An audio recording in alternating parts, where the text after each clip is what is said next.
Hello, today is Wednesday, June 26, 2019. This is the standard cluster API office hours discussion. Just as a general reminder, we have a code of conduct policy, which is basically sums up to don't be a jerk. There is, inside of our document, we have, because this meeting gets awfully large, we often recommend that people use the raise hand functionality just because that allows me, the moderator, to try and give equal time to anybody who raises their hand.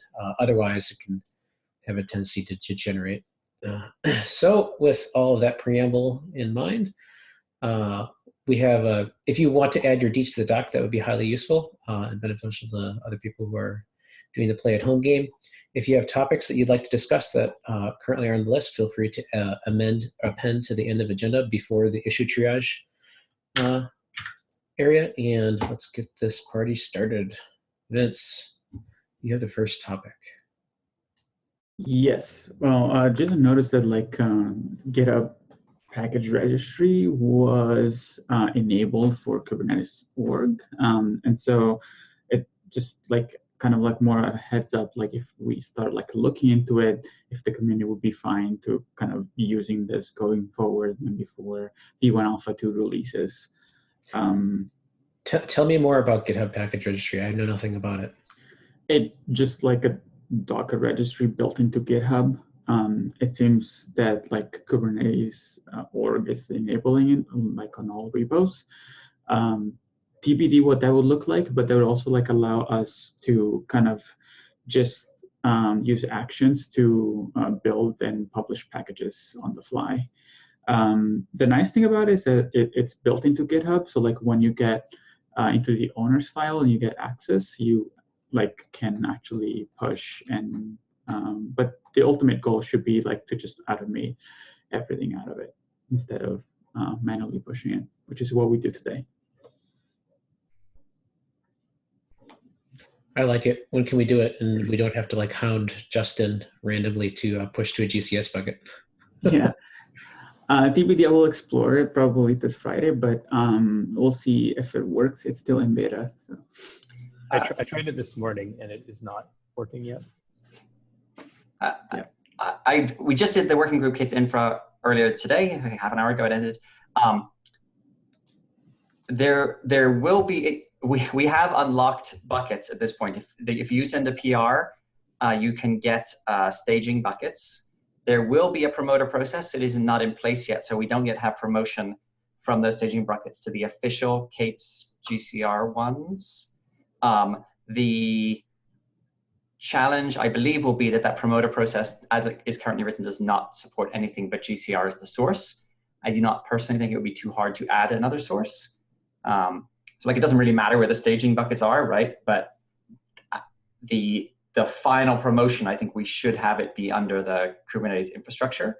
And today that's going to be GCR, but in future it should encompass other things. But yeah, we would have to extend the image promoter to support GitHub as the source, or double publish or something. Any questions, comments, complaints, concerns there? I like the idea. I would love to have it just be hosted by GitHub, and then we wouldn't have to, it could just be the standard source of truth for a lot of different projects. Yeah, so I just wanted to second that long term, we should definitely be leaning on the image promoter process to publish the official Kubernetes repositories. But I think the GitHub package registry is a good stopgap until the image promoter work is ready. All right, next up, Vince, object meta. All right, so the PR is actually linked in the meeting agenda, but I'll link it in chat as well. So the TLDR here is that while upgrading controller runtime and controller tools to the second version, which brought us a lot of breaking changes, we actually noticed that it's kind of unsupported, or it shouldn't be done, that we embed object meta from the meta v1 package into other fields. So this PR hasn't been backported yet to v1 alpha 1 because kind of it's brings a breaking change. That said, like if you open the PR item, actually the new object is a shrink down version of what you were supposed to set on an object meta field. So the original object meta actually had a lot of fields that were read only, and the validation was actually done by the API server. So it's an object that has like a lot of special things in it, given that it's in the Meta v1 package. So this was just like an effort to capture the fields that you actually you should be setting, and not like the fields that like you should not be setting, and the read-only ones. So for the people who don't care about the innards but care about the user-facing things, it'll still be object meta for the types, but they would be limited to some percolated subset of things that we only support within our CRDs. Is that the TLDR? Well, no, this is like another type. So the trick is like a v1 alpha 1, actually this will generate validation. And so that's a plus, I guess. But the code, if you're referencing code, that would have to change from meta v1 dot object meta to v1 alpha 1 dot object meta. So that gets a little weird with the innards of API machinery. Is this did you sync with like someone from API machinery to verify that this is what their practice is for all the inner goo that exists? Because there's tons of innards to the API server that does type checking, and it does like everything comes from object meta. And all of that stuff does resource checks for changes and everything else at the back the end for root storage level of the object. Yeah. This So is this not when you about the embed. root. I missed that. Two people talked. Go ahead. So when you have a kind and an API version and metadata, that's all at the root of the object, whether it's a built-in type or a CRD. We're not changing anything there. This is about, so in the machine spec, there is an embedded nested metadata field that is not at the root level. And so generally we don't want to keep this going forward, and we have ways to work around it for v1 alpha 2, but for v1 alpha 1, assuming we want to keep v1 alpha 1 in master while we're working on v1 alpha 2, then we may need to address this, although I think Vince, with the split into 2 different API groups, does this go away or is it still a problem? No, it's still a problem. Okay, so yeah, we'll need to figure this out. Yes, it's also the case for the template. Well, this is deployment machine template. So like it's actually embedded in 2 different places, and we actually remove them, and we have our own structure. Yeah, but this would be a problem if you're using KubeBuilder and controller runtime and tools with the built-in Kubernetes types like pod template spec. Okay. So we should decide if we want to backport this to v1 alpha 1 or not.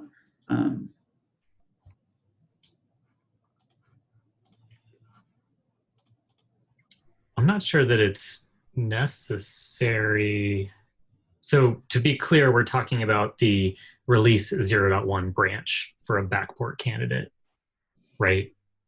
Yeah, we can either keep it the same or, but yeah, like if you want to have like a back kind of both types, as you mentioned, I would be more in favor of backporting it just for consistency. But I'm also fine to keep it as it is, but there might like be some errors at runtime if that happens. So I don't see any strong need to backport it to the release 0.1 branch. I'd say if we find a need, we can do it, but I wouldn't consider it pressing.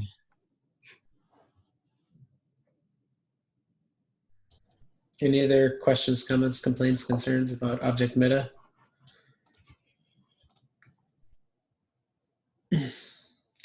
Next up, Go modules. I think I've lost audio. Can you hear me? We can hear you. Perfect. I can hear you as well. So one of the things, like a little announcement, is that Master is right now using Go modules and has been updated to Controller Runtime and Tools v2. This is using a beta version of Controller Runtime and Tools, and it was needed for V1 Alpha 2. So like going forward, like we'll definitely like keep up to date with what Controller Runtimes and Tools does, and it's just like more of a heads up for people that like consuming Master. If you're interested in supporting V1 Alpha 1 only, please use the release 01 branch and don't consume Master. Great. I'll just go. And the other item that I have is the V1 Alpha 2 types PR is actually ready. This will actually break a lot of things in Master, so it will make it non-consumable anymore. But the idea was to break Master at some point. The V1 Alpha 2 types brings in a lot of changes, so please take a look.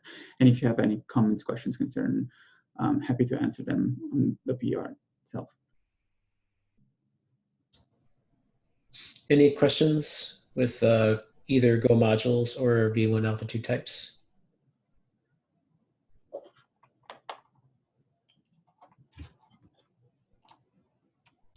Great.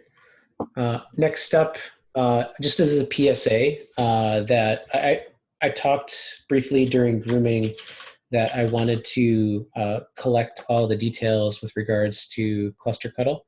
So I've opened up an umbrella issue about like what is Cluster Cuddle's job, what are the roles and responsibilities of these different objects. And right now I'm just kind of soliciting feedback from user stories from multiple people. So if you have thoughts, questions, comments, complaints, concerns, please add that to the issue. The issue has grown pretty long, so I'm going to request at this point, if you have several thoughts, to try and build them up in aggregate and try to thunk it down as once, and then we can deal with those in individual thunks. A TLDR for some of the high-level ideas that I'm thinking about in that issue is that one of the problems we face we face multiple problems with Cluster Cuddle and releases of Cluster API, and one of which is whose responsibility is to do what. And one of the problems we face is how do we do a unified way of managing the lifecycle for multiple providers? And one thought there is to think about the idea of creating an operator for Cluster API that could ride across providers. But that operator could also serve several responsibilities. So right now, it would allow us to get rid of Cluster Cuddle. But again, this is an idea factor at this point. So if you have ideas, please put them in the issue, and we can discuss them maybe if there's anything contentious next time. Any questions there?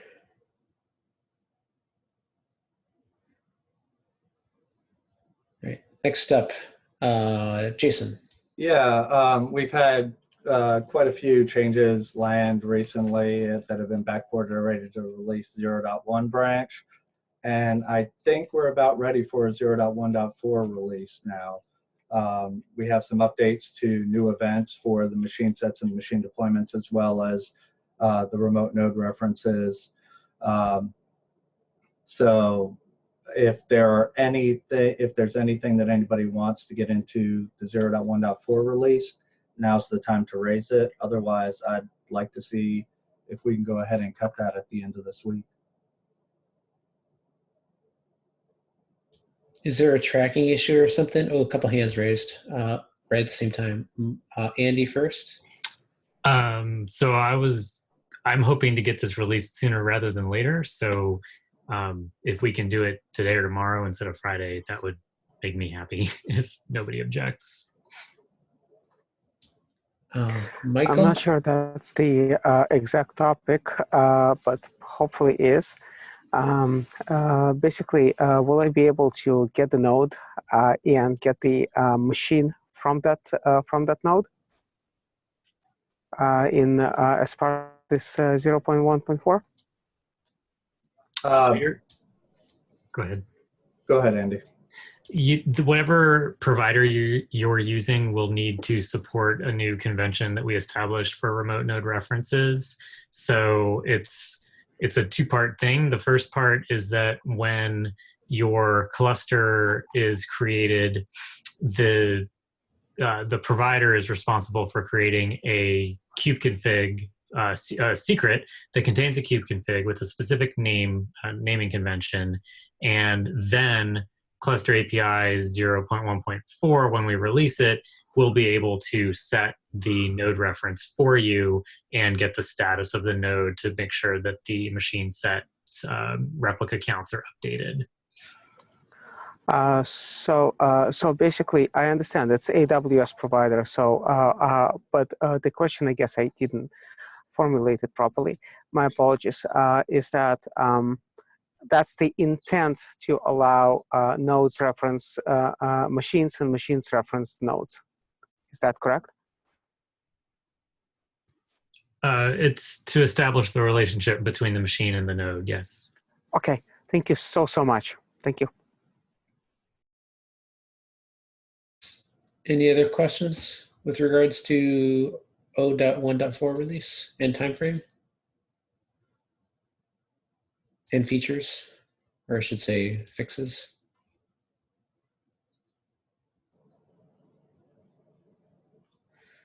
All right, next up, David. David's not able to make it today, but I told him I'd bring up this topic for him. He just wanted to highlight and make sure that folks were aware that master, the node ref changes, the node ref controller has landed, and the old node controller is now in a deprecated status. And he also wanted to make sure that as we introduce breaking changes into master, that we also have associated documentation land for those changes in the Git book as well.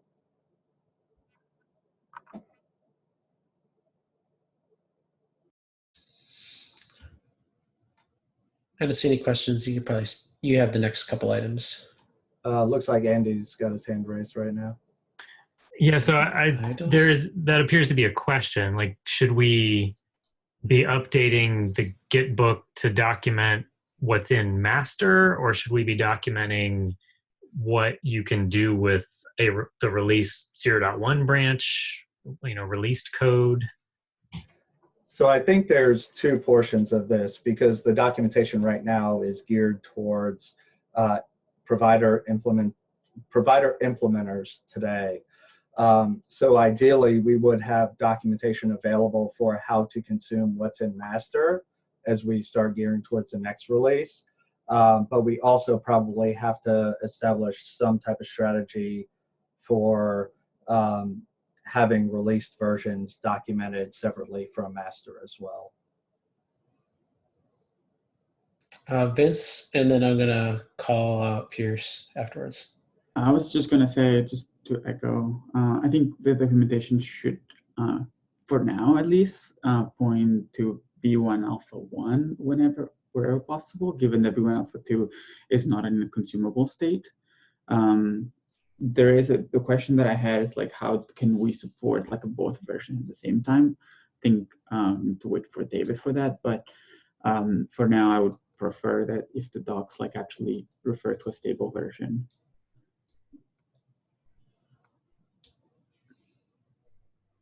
Maybe we can follow up with David on the exact details of what his expectations were. Yeah, sounds good. Pierce, did you have a comment? Yeah, I mean, preferably for me, I would like to see the documentation version, just as Kubernetes or kubeadm for that matter. And actually, the question is how kubeadm does this. Do they only version 1, or do they also expose the master?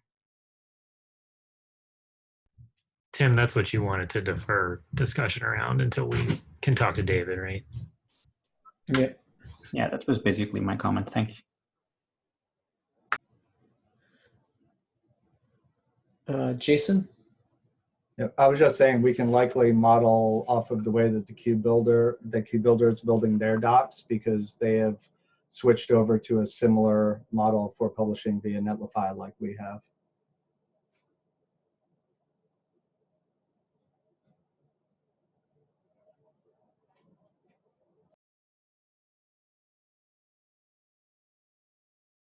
All right, Jason, you have the next topics. There's no hand raises right now.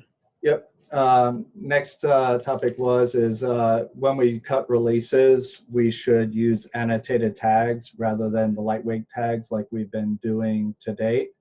And we should also make sure that the versions that we're tagging are prefixed with the V to better align with Go module support. Is that in the release documentation? It is not. I was planning on going ahead and submitting a PR for that today. Yeah, that sounds like a really good idea. Other than that, next topic, I just wanted to highlight again that breaking changes are starting to land in master. If you are consuming the Cluster API repository for some reason or another, specifically if you're creating a downstream Cluster API provider, you should definitely be vendoring from a specific tag or using the release 0.1 branch and not vendoring in master.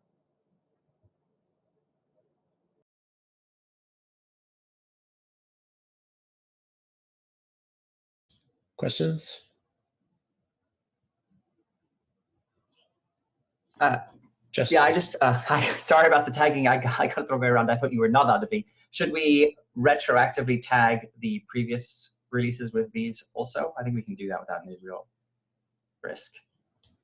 I don't think it's a huge deal right now since most of the providers right now are still using DEP. I think the vSphere provider is the only one using Go modules today. But when we switch to V1 Alpha 2 and the new KubeBuilder stuff, I think more of the providers are going to be using Go modules, so it'll be more important going forward. Okay, we can always do it later if we decide we need to. And yeah, although currently I do the tag and all of that, I don't think there's any reason I have to do that. If you wanted to drive that, I could be your cloud builder, your human cloud builder, and only do the make and the push type things if you create a tag to release. Yeah, I was thinking more just to start would be updating the documentation, so whoever runs through the process is creating the way that Go modules expects to consume them. Okay, cool.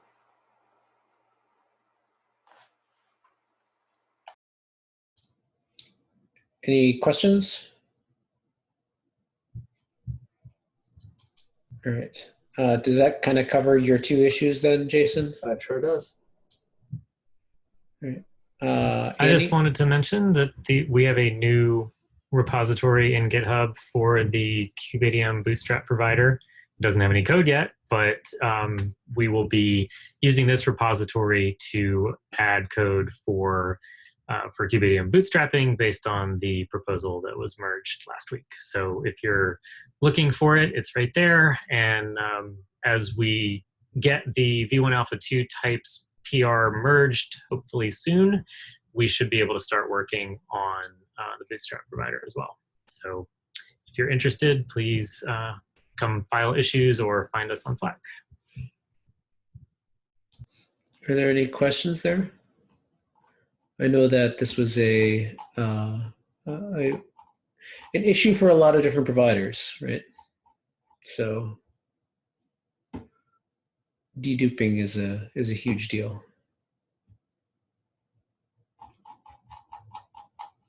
Nothing? Nada? There's a question in chat asking if there's a Slack channel. I think we can just work in Cluster API for now. I would prefer to use Cluster API. Currently, they are not a separate subproject. So in talking with Chuck, both the DIN provider for testing as well as the KubeADM Bootstrapper are basically owned by Cluster API. They're not a separate thing because you kind of need each other. Chuck. Is there a word for that? Like, it's not a sub-project. It's a sub-sub-project?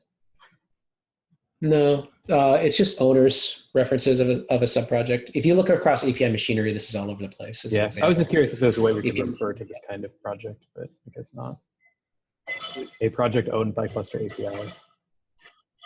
Yeah, pretty much. Is it a project or is it just a repo? Does it kind of? It's Yeah, I just mean, a a repo. project It's a or a repo. subproject can have multiple repos. So Yeah, exactly. If there aren't any other issues, I'll go into the new issue triage, which we'll do every single meeting at the end of the meeting. So I'll pause for if there's anything that other folks want to address. And once, twice, 3 times. All right, for funsies. We'll go through new issues. Going back to anything that's kind of new, I talked about this one. That's one triage. Publish Platinum URL image owned by Cappy. So, Daniel, are you on the call? Sorry, yeah, I was muted. Right. Yeah. So this is the result of me adding a way to regenerate diagrams, sequence diagrams, using PlantUML as opposed to like some web service like sequencediagram.org. And right now, so PlantUML runs in an image. It has a bunch of dependencies, including Java. That image I published myself, but I was asked to, look at making it an image that's owned by, I guess, Cluster API. I don't know exactly if it would be Kubernetes org or what, but whatever we want to use to publish images, I'm happy to publish it there, so it's not under my Docker Hub account. Yes. I don't know, Justin, if you have any insight into shared infrastructure images across projects. I don't have any good insight. Well, maybe we should loop in DIMS. I do think we should try to get this done. I don't want this like hanging over our heads. We can certainly, one thing we could do is we can put that, the Docker file, I guess, to generate that image into Cluster API for now. We can today request a Cluster API staging repo, and I think we could run it from that staging repo if need be. We could, in theory, get Proud to push to it. I think we probably have to push it manually for now. Yeah, I can get the Docker file in this as a PR. And I was going to say, I wanted to say that yeah, etcd-adm is also using PlantUML for sequence diagrams. So I imagine maybe other projects could too. It's kind of a useful. So it might be we should promote it up somewhere else. I think let's do it in one project first and then try to figure out where it lands would be my suggestion. Sure. All right, so I looped in a bunch of other people, so hopefully we should be able to find a happy home for that.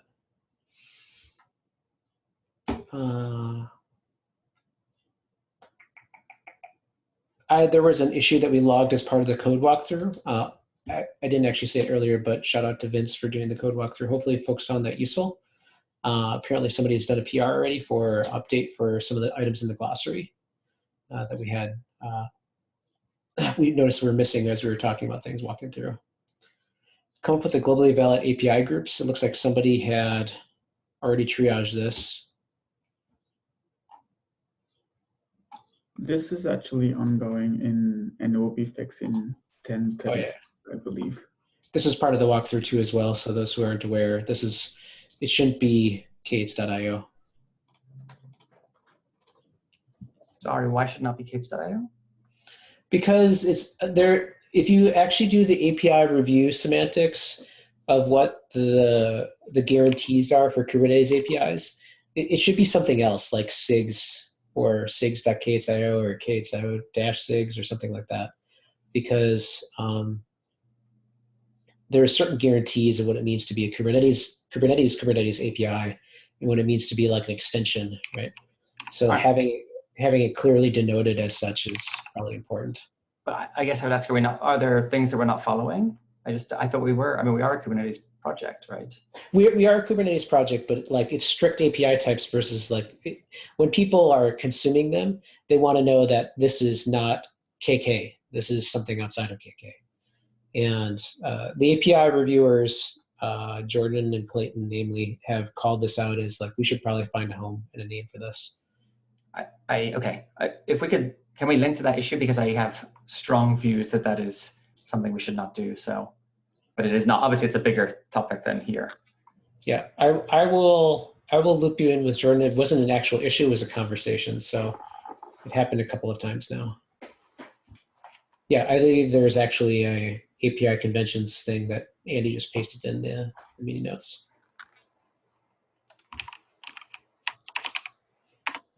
Next up, Umbrella, make end user experience transparent. Yeah, so this came out of a comment in the walkthrough about the machine spec. So V1 Alpha 1, the machine spec has a taints field. And the question was, hey, okay, the taints field is in the CAPI machine spec, but labels, which are kind of in the same scope, perhaps, are need to be defined by the provider machine spec, if at all. And that sort of I think there's kind of a higher level question of providers, do providers respect this different configuration, and to what extent, and how do we satisfy the goal, like the two goals? On the one hand, to allow providers to be opinionated, for example, to not to enforce maybe some taint, or to prevent some taint from being applied. On the other hand, to make that transparent to the end user. When you're using a particular provider, okay, you set some configuration, but that that maybe is overridden or whatever that might be. So and that related to what Andy said in the conversation during the walkthrough, which is that taints today, that field, although it's in the CAPI API in the machine type, it's not always respected by each provider, and that's not clear to end users.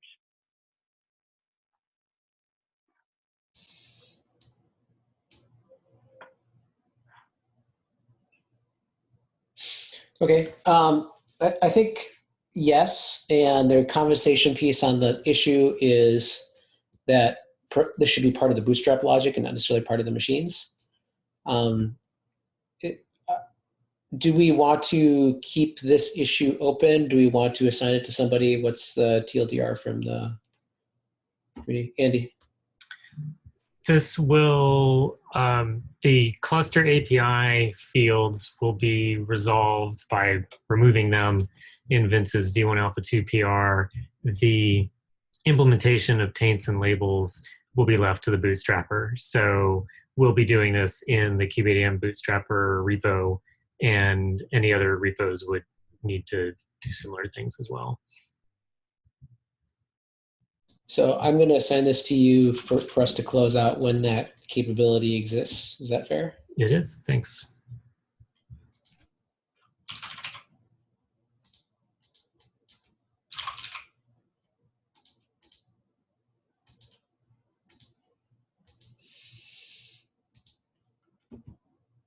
All right.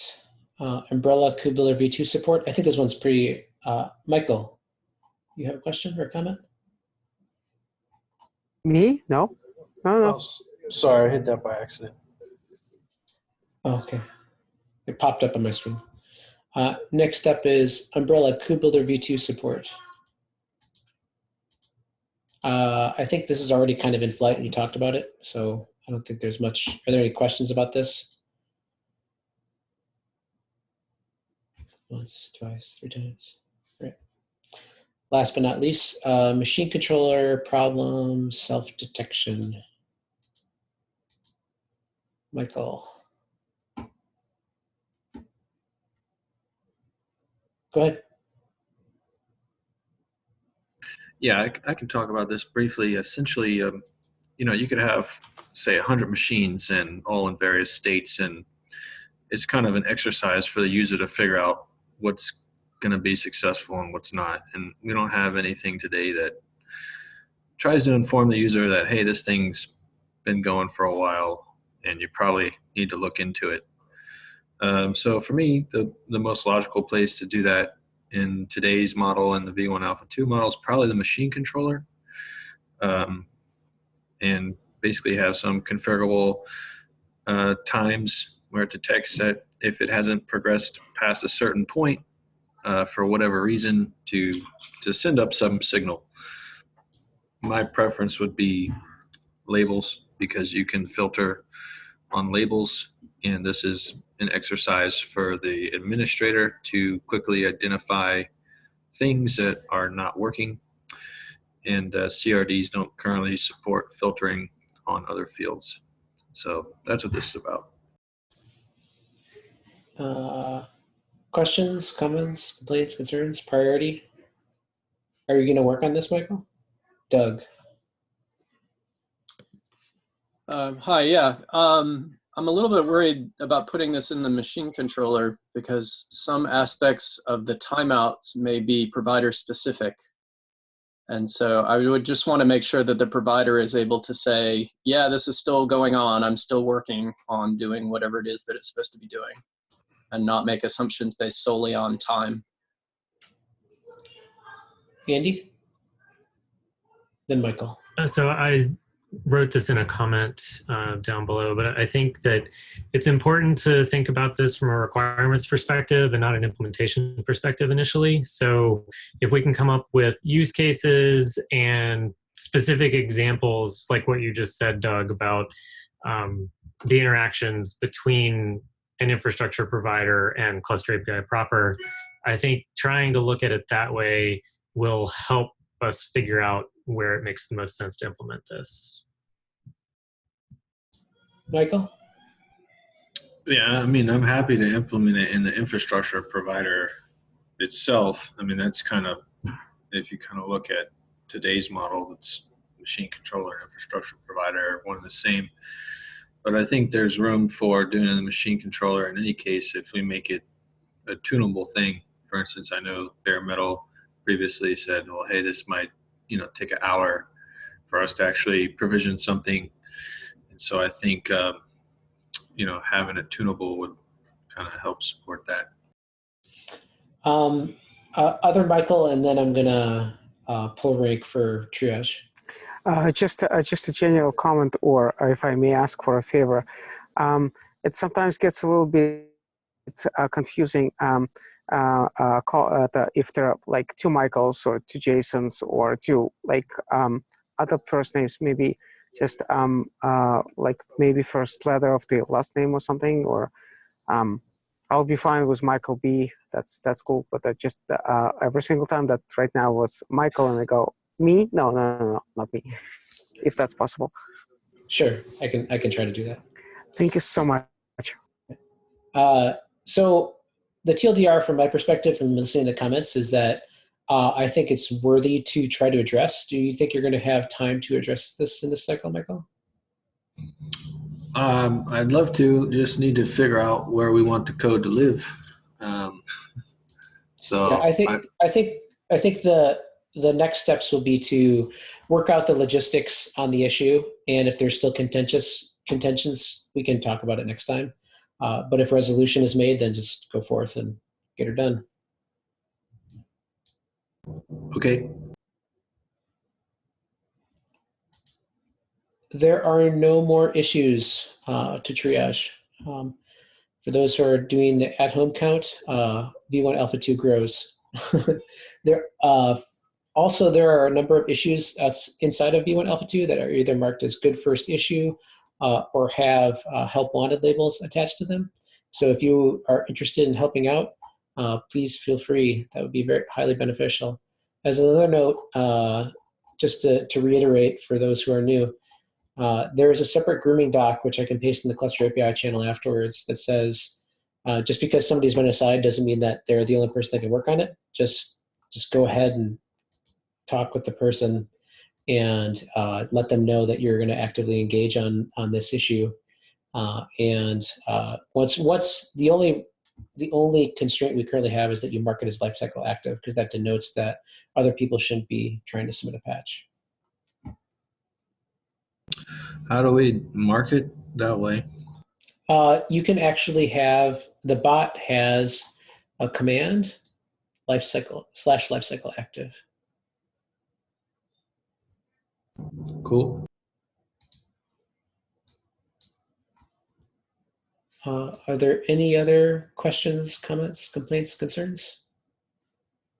I do not think there's any other agenda items. All right, I'll do the last call. I'll do it real slow because sometimes people like to interrupt me on two. Going once, twice, 3 times. All right, cool. We get 18 minutes back. Thanks, everybody.